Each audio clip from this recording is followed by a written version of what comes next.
चलिए स्टूडेंट्स आगे देखते हैं। तो हमने देखा क्या स्टेट जनरल के बारे में थोड़ा देख रहे थे। इससे पहले कुछ छोटी छोटी चीजें समझ लेते हैं। देखिए क्या हुआ, जैसे कि किंग ने क्या किए, टैक्सेस इंपोज कराए, है ना। कैसे टैक्सेस इंपोज कराए? टैक्स थे दो तरीके के, एक तो थे डायरेक्ट टैक्सेस, दूसरे थे इनडायरेक्ट टैक्सेस। डायरेक्ट टैक्सेस जैसे कि जो आपको डायरेक्टली देने पड़ते थे, एक टैक्स का नाम था टाइल, टेल भी बोलते थे इसे, दूसरे टैक्स का नाम था थाई, है ना। तो होता क्या था इनमें कि 10% ऑफ टोटल प्रोडक्शन किसको देना पड़ता था? चर्च को, ये सेंट्रल को देना पड़ता था, गवर्नमेंट को, स्टेट गवर्नमेंट को। और इसके बाद दूसरा वाला जो था, है ना, थाई वाला, उसमें क्या करना पड़ता था कि 10% जो होता था टोटल का, वो किसको देना पड़ता था? चर्च को देना पड़ता था, है ना। अच्छा, इसके बाद हमने देखा था कि थर्ड स्टेट, तीन स्टेट देखी थी। फ्रांसीसी सोसाइटी तीन स्टेट्स में डिवाइड थी, state one, first state, second state, third state, है ना। फर्स्ट स्टेट, सेकंड स्टेट और थर्ड स्टेट। हमने देखा था कि पूरा टैक्स देने की जो जिम्मेदारी होती है वो केवल किसको थी? थर्ड स्टेट पे थी। अब थर्ड स्टेट में क्या थे, कैसे कैसे लोग आए थे? फर्स्ट स्टेट में कौन था? क्लर्जी। सेकंड स्टेट में कौन थे? नोबल्स। थर्ड स्टेट में कौन थे? Big and small businessman, peasants, workers, landless, labourers, lawyers, है ना, और एक आर्टिसंस वगैरह, शॉपकीपर वगैरह, ऐसे मान इनको सारे टैक्स देने पड़ते थे। एक्चुअली था क्या कि फ्रांस में लगभग 90% लोग कैसे थे?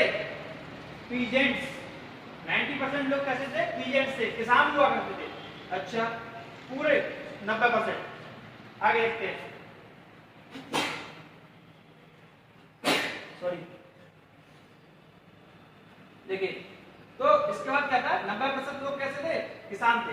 तो आपको लगेगा पूरी इकोनॉमी किसको ऊपर चलती थी? किसानों को। एग्जैक्टली चलाते तो यही थे, लेकिन था क्या कि 60% लैंड जो था,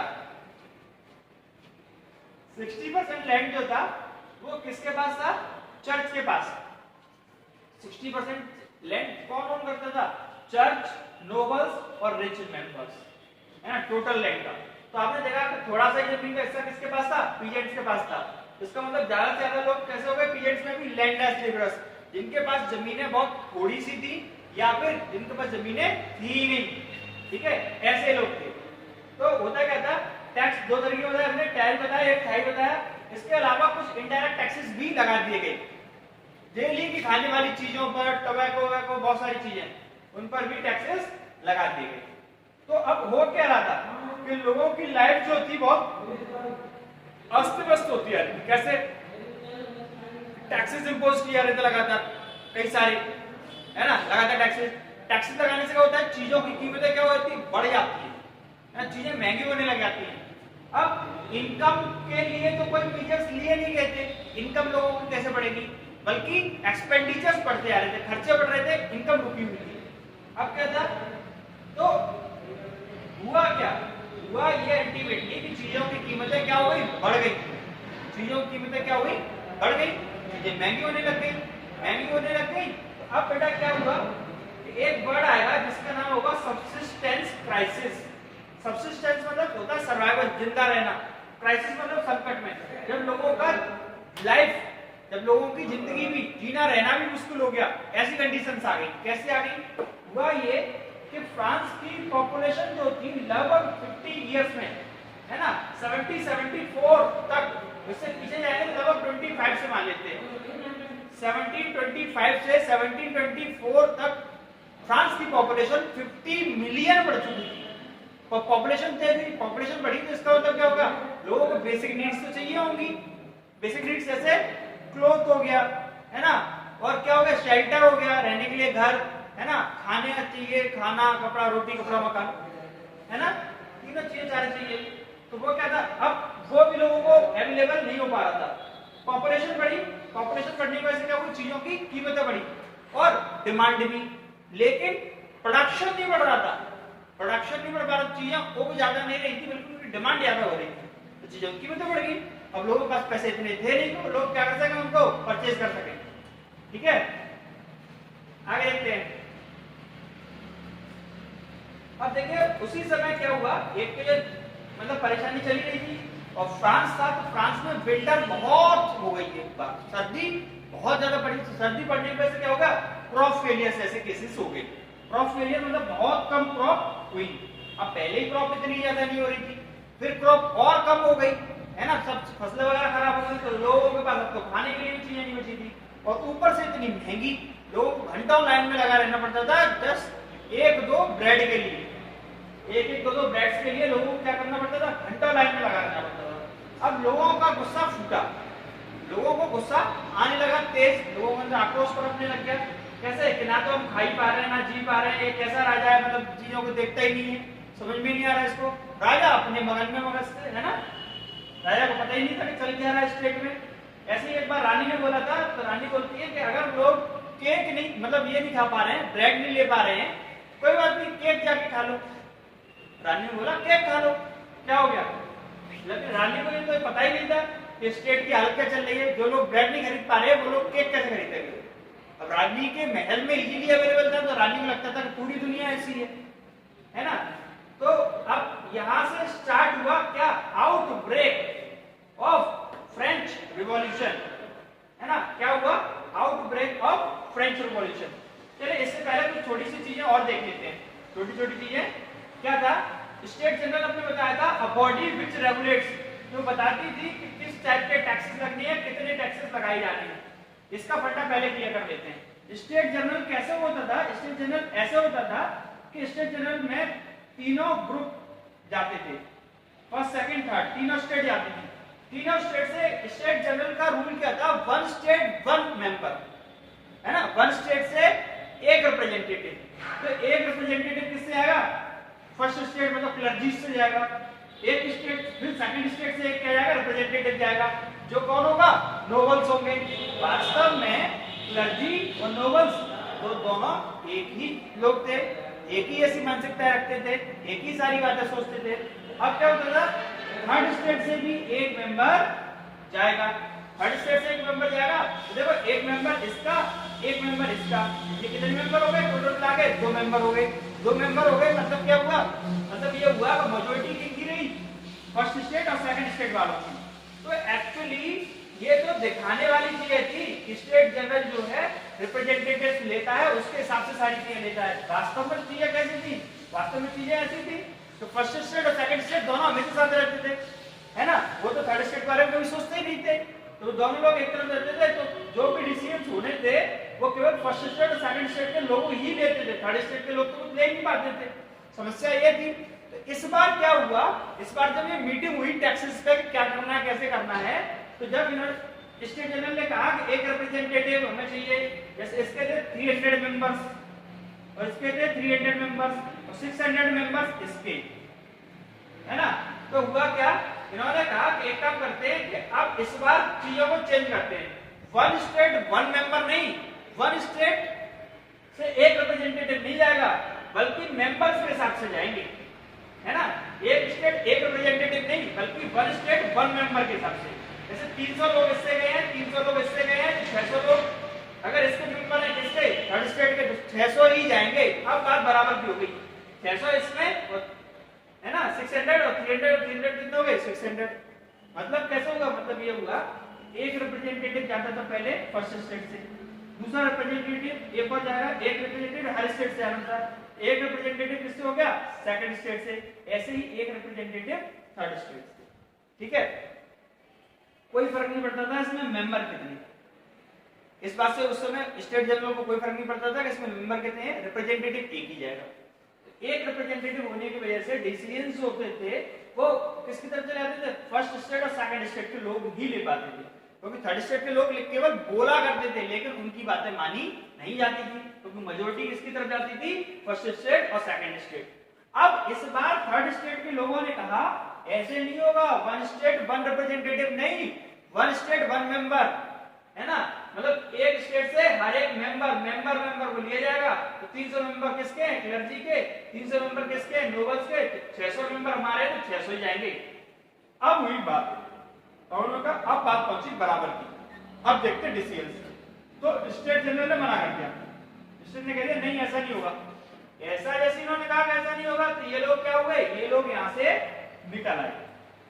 स्टेट जनरल से बाहर निकला है, स्टेट जनरल को बॉयकॉट कर दिया उन्होंने, बहिष्कार करके जैसे बाहर चले, इन लोगों ने मिलकर क्या बना लिया, एक ग्रुप बना लिया, है ना, इन लोगों ने मिलकर क्या बना लिया, एक ग्रुप बना लिया, जिस ग्रुप का नाम क्या था, नेशनल असेंबली, है ना, इन लोगों ने मिलकर एक क्या बना लिया, ग्रुप बना लिया, जिसका नाम इन्होंने क्या रख दिया, नेशनल असेंबली।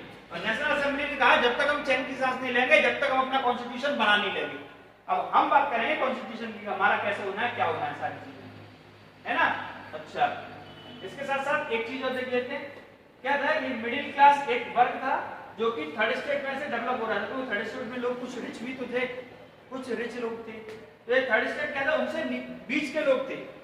थर्ड स्टेट में मिडिल क्लास कौन थी, मिडिल क्लास ऐसी क्लास थी लोगों की जो कि क्या करते थे, ट्रेड किया करते थे, ओवरसीज ट्रेड, है ना, सीज के ओवर जाके ट्रेड किया करते थे, बाहर जाके ओवरसीज ट्रेड किया करते थे। इसीलिए ये लोग कहते थे ये मिडिल क्लास लोग थे जो कि पीजेंट से ऊपर हुआ करते थे और रिच पीपल से थोड़े से नीचे, ठीक है। अच्छा, आगे बढ़ते हैं। सबसिस्टेंस क्राइसिस देख लिया हमने। सबसिस्टेंस क्राइसिस में हमने क्या देखा कि फ्रांस में क्या हुआ था, लोगों की पॉपुलेशन बढ़ने से डिमांड क्या हुई चीजों की, है ना, क्या हुई, बढ़ गई, चीजों की डिमांड बढ़ी और प्रोडक्शन विंटर्स आने की वजह से क्या हो गया, गिर गया।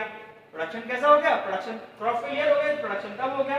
महंगाई टैक्सेस की वजह से पहले ही बची हुई थी, अब क्रॉप फेलियर की वजह से प्रोडक्शन कम हो गया तो चीजें और ज्यादा महंगी हो गई और इसीलिए लोगों के लिए जिंदा रहना भी मुश्किल हो गया। यही सारी बातें कह रही क्या, सबसिस्टेंस क्राइसिस। ये देख लिया आपने, टैक्सेस कैसे कैसे टैक्सेस लगाए गए थे, डायरेक्ट टैक्सेस, इनडायरेक्ट टैक्सेस लगाए गए थे, है ना। डायरेक्ट टैक्सेस में एक टाइल था, TAILLE, और दूसरे टैक्स का नाम था थाई। दो टैक्स लगाए गए थे एग्जांपल के तरीके से। इनडायरेक्ट टैक्सेस में बहुत सारे तरीके के टैक्सेस लगाए गए थे, लाइक टबैको पे टैक्स, तंबाकू पे टैक्स, लाइक डेली नीड्स की जो चीजें थी, है ना, कंजप्शन की, उन पे टैक्स लगाए गए थे। फ्यूडल सिस्टम क्या था बेटा, फ्यूडल सिस्टम ये था कि दूसरे के खेतों पर काम करना, दूसरे के खेतों पर काम करना, है ना। ये किस तरीके से आना था, फ्यूडल सिस्टम बनाया जाता था, मतलब जैसे किराए पे लोग रख लिया था ना, लेबरर्स की तरह से, इस तरीके से, और मजबूरी में काम करना विदाउट पेमेंट, ऐसा करते थे, या बहुत कम पेमेंट में, है ना, ऐसे करके था ये सारी चीजें। तो ये सबसिस्टेंस क्राइसिस देख लिया आपने, फ्यूडल सिस्टम देख लिया, टैक्सेस देख लिए, स्टेट जनरल में समझ में आ गया, a body which decides how the tax should be imposed and what the tax should have. Taxes कैसे लगाने हैं, how much taxes should be imposed, कितने टैक्सेस लगाने हैं, है ना, ये सारी चीजें कौन देखता था, स्टेट जनरल देखता था। इसमें मीटिंग हुआ करती थी, फर्स्ट स्टेट से सेकंड स्टेट थर्ड स्टेट की, उसके हिसाब से होती थी। पहले कैसे था, वन स्टेट वन रिप्रेजेंटेटिव्स के हिसाब से था, अब उन्होंने कहा नहीं, स्टेट में मेंबर्स के हिसाब से होगा, है ना, जितने मेंबर्स होंगे उतने सारे मेंबर्स वोट करेंगे, उसके हिसाब से देखा जाएगा। तो जब थर्ड स्टेट के ये वाली लोगों, थर्ड स्टेट के लोगों की जब ये वाली बात नहीं सुनी गई, थर्ड स्टेट के लोगों की जब ये वाली बात नहीं सुनी गई, तो क्या हुआ, नेशनल असेंबली बना ली उन लोगों ने, नेशनल असेंबली बना ली। चलिए, तो अब क्या हुआ, ये लोग तो चले गए थे, ये लोग चले गए थे, तो अब हुआ आउटब्रेक ऑफ द उसका फ्रेंच रिवॉल्यूशन। आउटब्रेक कैसा हुआ, लोगों में खबर फैल चुकी थी। एक्चुअली क्या हुआ था कि आपको पता है चीजें महंगाई बहुत हो चुकी थी, मतलब जनता जो थी वो राजा से क्या थी, परेशान थी, है ना, नाराज थी बहुत ज्यादा।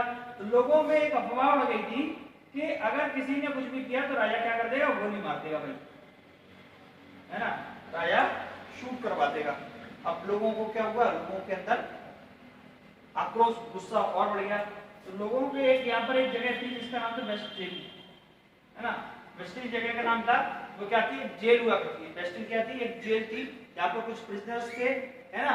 और लोगों ने सोचा कि अगर राजा हमसे लड़ेगा तो हमें हथियारों से मरवा देगा, तो हम कैसे लड़ेंगे। तो लोगों ने सोचा चलो एक काम करते हैं, राजा की आर्मरी पर अटैक कर देते हैं। आर्मरी मतलब जहाँ पे हथियार रखे जाते हैं, वो फिर हथियार हम ले लेंगे। तो वेस्टिल एक जगह थी जो कि जेल भी थी और साथ में वहीं पर राजा के सारे हथियार रखे जाते हैं। लोगों ने इस पर अटैक कर दिया, अटैक किया क्योंकि ये राजा की डेस्पोटिक पावर को दिखाती थी। वेस्टिल क्या थी, वेस्टिल राजा की डेस्पोटिक तानाशाही को शुरू करती थी। तो लोगों को वेस्टिल से बहुत नफरत थी। लोगों ने वेस्टिल पर अटैक करते वेस्टिल से सारे हथियार ले लिए, वेस्टिल का कमांडर जो था उसको भी मार दिया और उसके बाद गवर्नमेंट इंस्टीट्यूशंस पर भी क्या होने लग गया, अटैक होने लग गया। जब ये बात किसको पता पड़ी, राजा को पता पड़ी। जब ये बात राजा को पता चली, कैसे ऐसी बात है तो राजा ने ना चाहते हुए भी नेशनल असेंबली को क्या किया, रिकॉग्नाइज कर लिया। राजा पहले नेशनल असेंबली को पहले वरीयता नहीं दे रहा था, प्रायोरिटी नहीं दे रहा था, लेकिन जब पता पड़ा उसे कि चीजें इतनी बड़े मुद्दे पर पहुंच चुकी है, इतने बड़े लेवल पर पहुंच चुकी है, तब तो चीजों को शांत करना पड़ेगा। इसके लिए उसने नेशनल असेंबली को बुलाया। नेशनल असेंबली को बुलाया और उससे कहा कि क्या बात है, क्या चाहते हो, चीजों को शांत कराओ। नेशनल असेंबली को बुलाया और उसे क्या दिया, पहचान दी। उसको कहा हाँ हम तो मानते हैं कि तुम क्या हो, एक नेशनल यूनियन पार्टी एसोसिएशन ऐसे करके, है ना।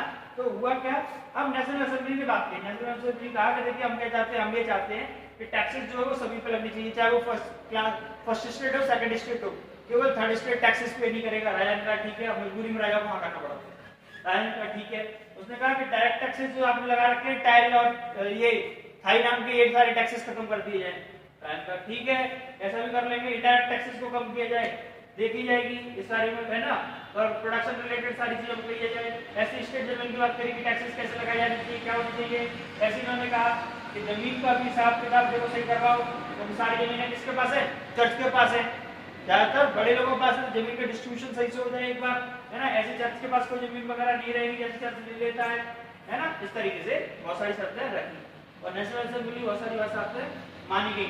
इसीलिए अब क्या बन गया था, कॉन्स्टिट्यूशन बन गया था। कॉन्स्टिट्यूशन बन गया था इसीलिए, और वहां पर रूल कौन क्या करता था, रूल कौन करता था, राजा क्या करता था, मोनार्की थी, है ना। राजा क्या करता था, इसलिए क्या थी, मोनार्की थी। अब क्या लिखा था, कॉन्स्टिट्यूशन, इसीलिए अब ये क्या कह रहा है, कॉन्स्टिट्यूशनल मोनार्की। मतलब फ्रांस का शासन किसके हिसाब से चलने लग गया, कॉन्स्टिट्यूशन के हिसाब से चल रहा था, अभी दिख रहा था ऐसा। इसीलिए ये कैसे हो गया, कॉन्स्टिट्यूशनल मोनार्की। और सभी लोगों को थोड़े थोड़े राइट्स भी दिए गए। ठीक है, इसके बाद नेक्स्ट वीडियो में पढ़ेंगे। Thank you.